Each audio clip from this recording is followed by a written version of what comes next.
Obviously, all of us are interested in the future of science research, the future of health research, and if we're going to have people working in those roles in the future, we need to educate and train young people to be both equipped but also motivated and excited to take those roles, and clearly science engagement has a huge part to play in that. But equally, we know that a lot of the young people who are in schools, they're not going to go on to become scientists. You know, only a tiny proportion of those who are studying science will actually go on to do a degree, let alone become a professional researcher. So a huge part of what we want to achieve through science engagement in schools is actually equipping all future citizens, you know, whether they become scientists or whether they don't, whether they love science or whether they don't. Everyone needs to have that basic understanding, engagement, and kind of entitlement to understanding how science works and being excited by it. And clearly, one of the difficulties we have with engaging adults, we were talking about this over breakfast, adults don't all congregate in the same place. They don't all come to you. They don't all, handily sit in one place where you can go and find them. But young people do. So if you're trying to reach parts of the community and some adults where you're not able to reach normally, young people can be an amazing route in. You know, they're a fantastic way to get to parents, to get to people who otherwise wouldn't be exposed to the kind of engagement you're doing. So using young people as a sort of a courier and an agent for change themselves can be really empowering and exciting. And I mentioned that one of the things that particularly excites me is this idea of helping young people access real science. One of the things that always frustrated me when I was studying science at school is that often you don't do real science. You can, if you open a textbook and you read it and you read about what someone else has done, and you don't get to do it yourself. So one of the things we're going to be discussing on the panel is a balance between those two things. You know, how do you find the time and the resource to do, sometimes quite complicated, quite resource-intensive demonstrations with young people to expose them to the real stuff, and how much do you need to support the teachers to kind of do what they feel able to do. So we're going to be diving into those issues. We're going to be having hopefully a bit of a debate as well, and then I'm going to be handing over to you for some questions and perhaps bringing your own experiences about what works and what doesn't in science engagement in your environments. So we've had our introductions. What I'm going to do is go to each panel member in turn. They're going to say 3 to 5 minutes about their own experiences, and then we'll have a quick discussion, and then we'll open it up to the floor as well. So I'm going to start to my left, to your right. I'm going to ask Grace to go first. Okay. Grace, take it away. Thank you. So as you've heard from Imran, so I'll share a little bit about my experiences in engaging with young people. So in terms of risk, there's always a risk of misinterpretation. For example, we shared an advert for our school leavers attachment scheme, asking students who have scored B+ and above in their national exams to apply. Later on, during our evaluation, we found out that students believed that it was a requirement for every type of employment in KEMRI, e.g. from senior doctors and researchers to the toilet cleaners to have B+ and above. So it was kind of misinterpretation, because what we sent was an advert for the students who have scored a grade of B+ and above, but it was taken in other direction, thinking that for everyone to get a chance to work at KEMRI, you must have such a grade. So it was kind of a bit of, it wasn't what we intended to say was not what it was taken up for. So in another example that I share, so when discussing research with young people, especially high school students, in appreciating rumors and misconception, students may not in relation to use of blood samples for research. So we try to address these things by taking students to see where samples are stored, how they are processed, and also show slides and illustration of blood vessels and parasites. We start off with simple illustration, closely resembling the type which students will read in their textbooks. And then we'll we'll move into more sophisticated diagrams of blood vessels and animations. This seems to be effective, but we can't overrule the possibility of being misinterpreted, because once you zoom and show them sophisticated diagrams of cells and sometimes it doesn't stick, and they can't really relate from what they did in their schools and what they're seeing in the labs. Also, another example is we use an online app. We get it from celllife.com, where we show relative size of cells, bacteria, and viruses to show the cells of cells, E. coli, Ebola viruses on top of a pinhead, and the camera zooms in to show the relative size. So as you move in and zoom in, the cell expands and it shows like in a bigger way. So this may be quite illuminative for a large group of students, but there is likely to have a single group who misinterpret and think that all pins have a white and red blood cells, a bacteria, and a parasite sitting on top of a pin permanently. So that's briefly what I wanted to share on our schools engagement activities that we have. Thank you very much, Grace. That's a really great set of examples. And can I just ask, when you're doing those activities with the school children, how do the school teachers respond? Are they excited to have you there, or do they find it challenging? Are they out of their comfort zone? In fact, they really appreciate, because we simplify their work by showing them live cells and all that. So it becomes, at the end of the program, they really appreciate, and from there on they say, we want to come back and see again. So they bring another group. So that's how we work. So we simplify for them in terms of cells and all that, so that they come and see what we have in terms of parasites. We show them through microscopes, and so that they can see and relate. Yeah. So it's partly about kind of enthusing and exciting the teachers as well as the students, because they do accompany the students, so they're part of the whole process. We do take them through the lab tours. Yeah, that's great. Thank you very much. Thanh, do you want to go next? Yeah.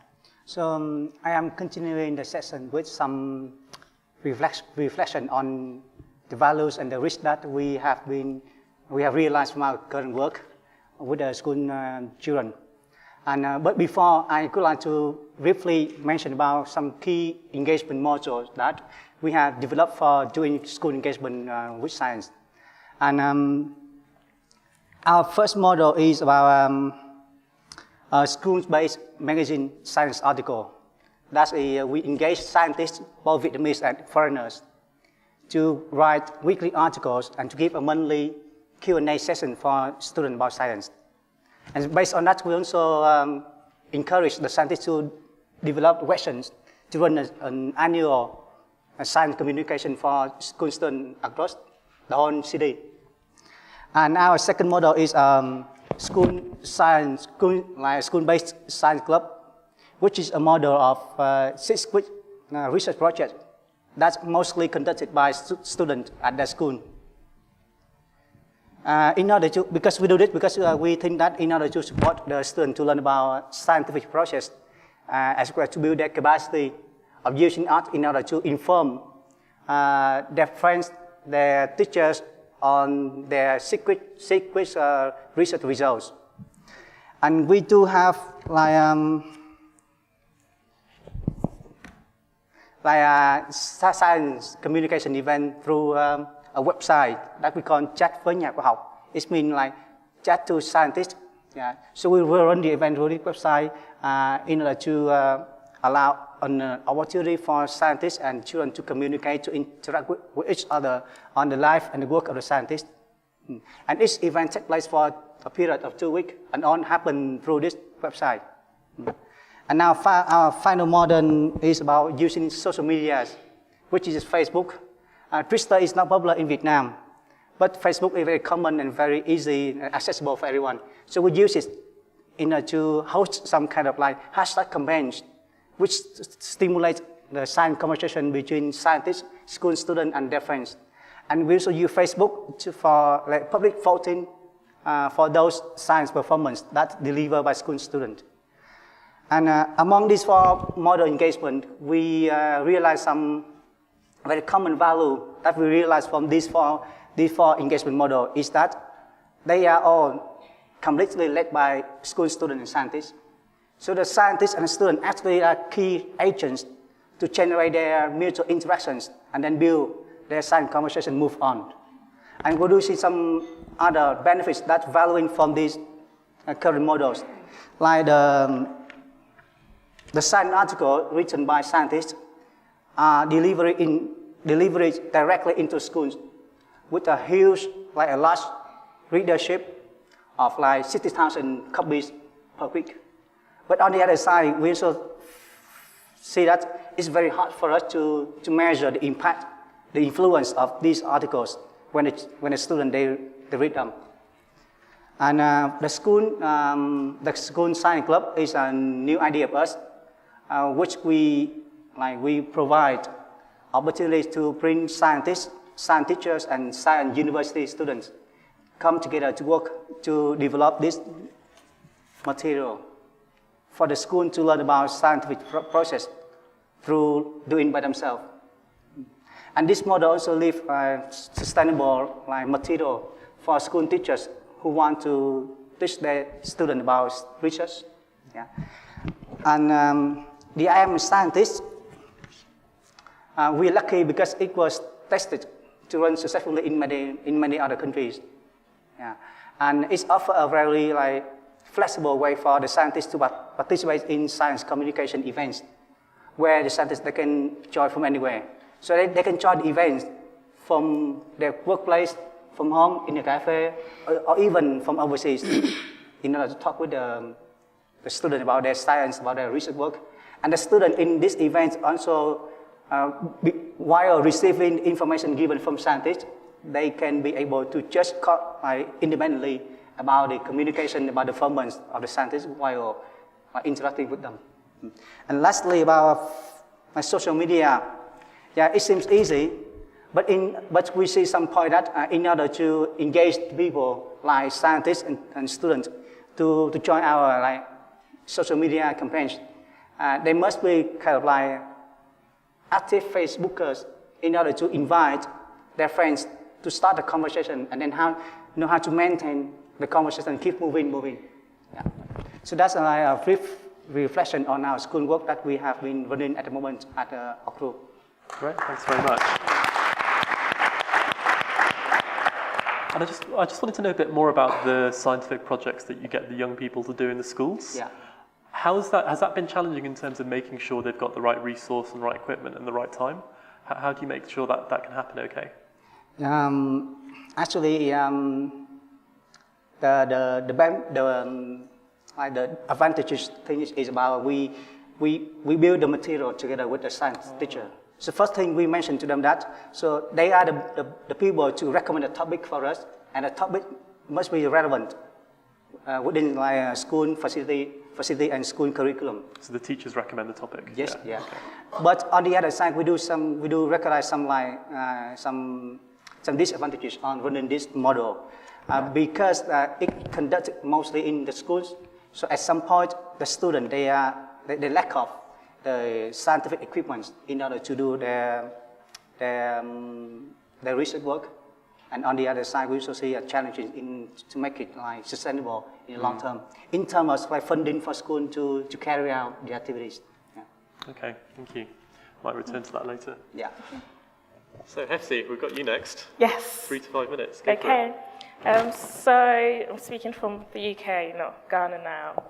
But so in terms of outreach and getting into schools, the first hurdle, I'd say, sorry to start with negatives before the positives, it's when you're an individual actually getting into the schools, because especially when you're targeting what is called your hard-to-reach audience. So I live in a town called Essex, which is not very science dominant. So when you're reaching out to schools to say, I can come supplement your curriculum with simple science activities that would help the kids better understand whatever topics you're discussing. Even getting the first meeting is usually quite a challenge. However, once you get past that and you do get into the schools, then the next challenge that I face is trying to have an activity that is suitable for the various stage groups. And so you'd have a school that may say, okay, the science week coming up, for example, so could you come in and do an activity with, say, the primary school, your sixth formers, and the middle school age people. So the main, in terms of designing those kind of activities, it's a case of, okay, how simple can you go and how advanced do you go? And so You'd think the younger ones would be easier, but usually I find them the most challenging because you don't want to be too complicated, but then you want to be simple enough so they do understand what you're trying to put across. But then, and then again, when you get to the sixth formers, you're thinking, okay, this is too simple for them. And so you take it to a higher level and then find that the actual basic understanding they have is not where you'd expect it to be. So sometimes you then have to take a few steps back to then start with the basics, something that you designed for primary school, for example, to then start off with that for sixth formers. So that's the first main aspect. And also, you're never quite sure if you're giving them the right value, because there's always this danger of trying to simplify the science, and in doing that, there's a danger that you may actually lose some of the key significant science concepts that they need to take away. So it's also quite a struggle trying to balance simplification without losing scientific content. But usually when the schools have brought in and you have gone in, it's enjoyable, it supplements the lesson, and the teachers themselves are quite appreciative to have these kind of activities to supplement their lesson. But again, the main challenge is getting into the school in the first place. Yeah. Great, thanks, Hephzi. Okay. And just on that issue of there being a danger of oversimplifying the content, can you give an example of the kind of thing you're thinking about that? So my PhD is focused on skin biology. So one of the activities I developed was just getting people to understand the basic layers of the skin. Mm-hmm. So a description of the activity. So I had a plastic cup, very simple to come by, which forms the actual whole skin covering. And then just simple things like there was a foam. So you just cut up and fill up the bottom of this cup with your foam, and then you have shredded white paper to go on top of this foam, and then you've got brown paper to go on the top, and then you put cling film over it just to say, okay, this is your body, you must keep your skin protected because when there's a cut, it gets infected. And then, so the different layers, you've got like there's a foam at the bottom that cushions you, and then there's all the vessels in between, and then the outer brown cover was to show that that's where you have your skin pigmentation. And then you have some people asking you, oh, but my skin is not brown, for example. So then it's like, how far, especially with primary school, can you go in explaining how the certain cells that based on how much or how little you have will determine like your pigmentation. So the second time I tried that activity, I tried to get different shades of brown paper, for example, and see then it's like, can you get a paper that matches your, outer skin coloration? So just little things like that. And when you look at more complicated organs like the brain, for example, there's another activity that I call brain busters. And again, there are different forms of it. So there's one, there's a template of a brain that you can cut out to make a hat. Some people may be familiar with it.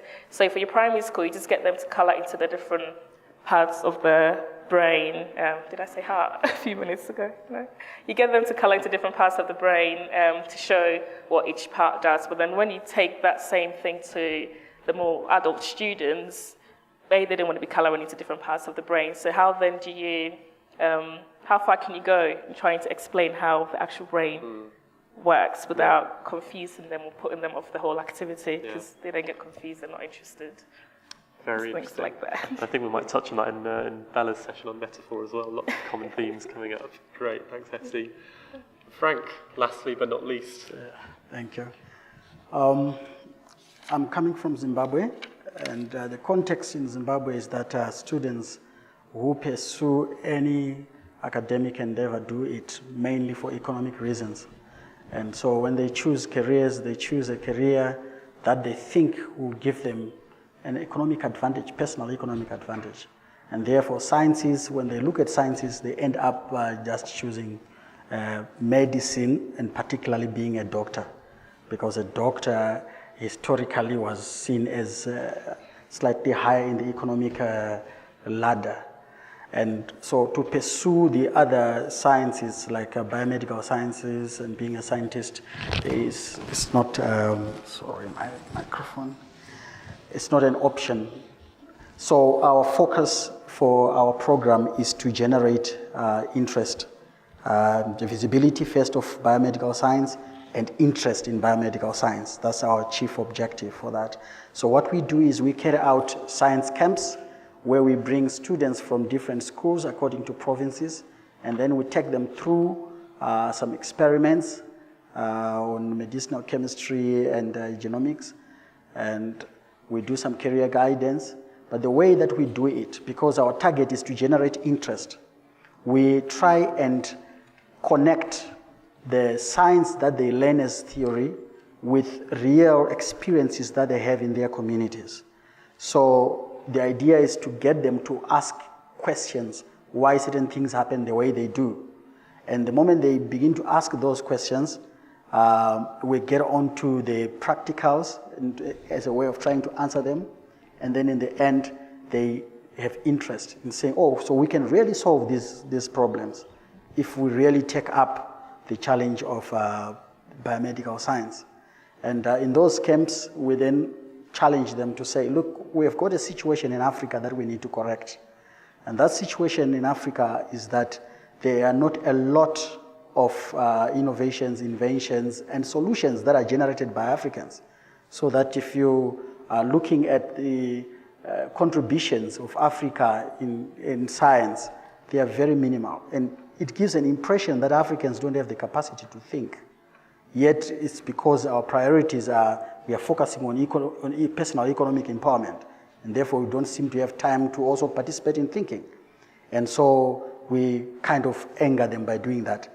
And then for practicals, we then challenge them to say, the first step is for you to be able to translate the complicated science concepts into simplified models that you can be able to present to an ordinary person and they understand. So we challenge them to come up with models, physical models of demonstrating complicated concepts. And so we put them in teams and they sit down and we just give them some materials to use, like we have been focusing on the DNA models and some forensic experiments. So we just give them items and say, can you try and build a model, a DNA structure, for example, that if you present to an ordinary person, they will be able to understand the complexity of that DNA structure and how it relates to what happens in life. And so they come up with models. And of course, the challenge is that as they try to represent the structure of the DNA, there are certain things that then go missing.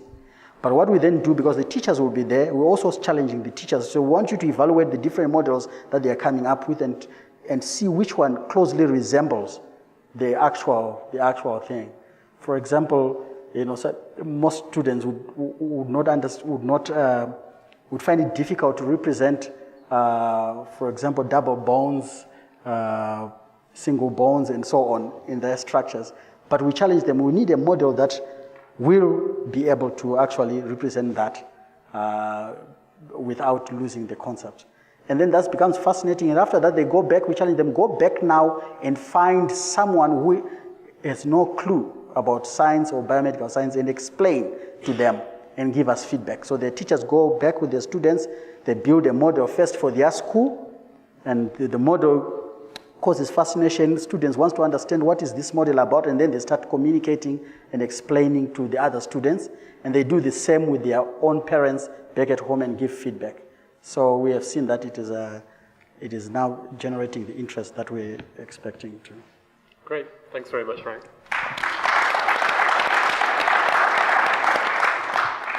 And you were saying how at the beginning of the project you had a very clear objective, which was to kind of generate more curiosity and more interest in science careers.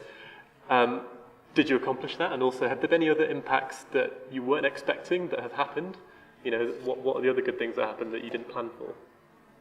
Well, I would say, first, because this whole idea of becoming a medical doctor is like a cancer in the country. So really when you've got sixth formers who are already at the point of left with a few months to go to university, they've already decided their career while they're still at Form 3.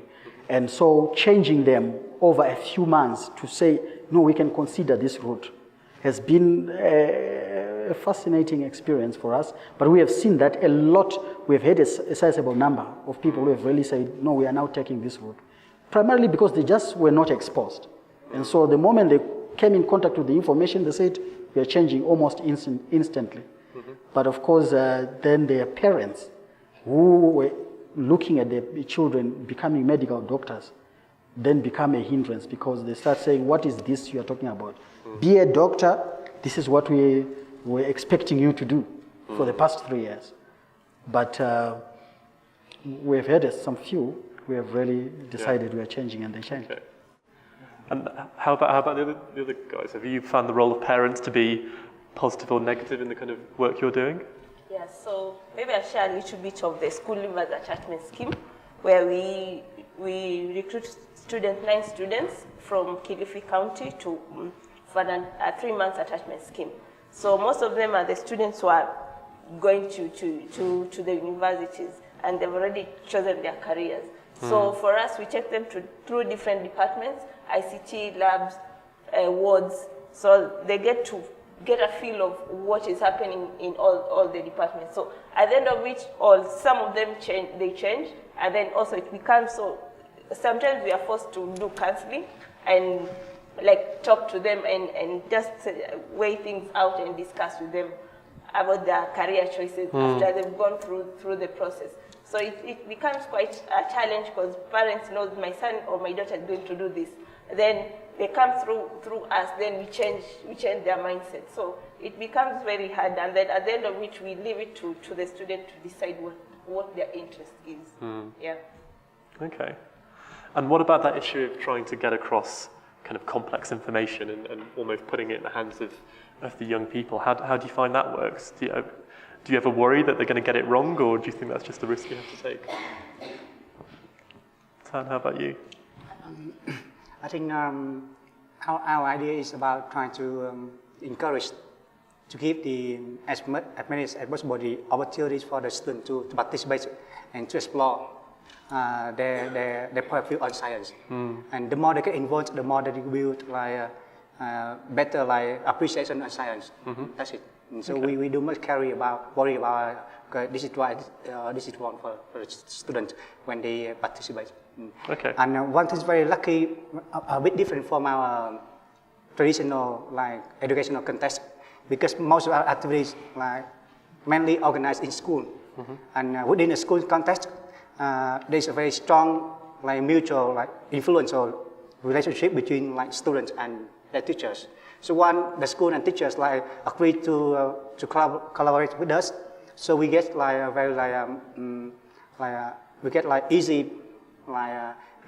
enjoyable participation from the student.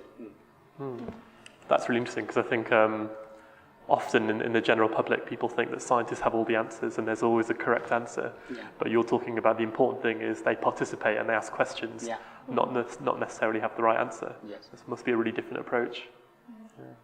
What I find is the simpler it is, it helps to draw them in and get them hooked at the start, so then you can then go with the flow after that. But in terms of parents influencing the career choices, again, it's something I've experienced even in the UK, the communities that I work with, and even for me myself, because again, I came from a background where medicine is what you're supposed to do if you do science, So the journey that I had to go through to then get exposed to my other options outside of doing a science degree or even science A-levels, is what you then try to communicate to some of the families and the parents now. And usually it helps to have the like-me syndrome effect type thing. So if you're addressing a child whose parents is there and they trust and sort of see that, okay, you're not a doctor, but you seem to be doing quite well, then it helps to reassure them that you could pursue other science careers. And strong element of role modeling as well. Exactly, so that plays a role. Yeah. Regarding explaining concepts, complicated concepts, and trying to simplify them, what we have done in our case is we've realized that, I don't know whether it happens in other countries, but in Zimbabwe, our curriculum is exam-centered. So students study to pass exams. So it is a lot of rote learning. They just have to capture, remember the things and reproduce them in exams.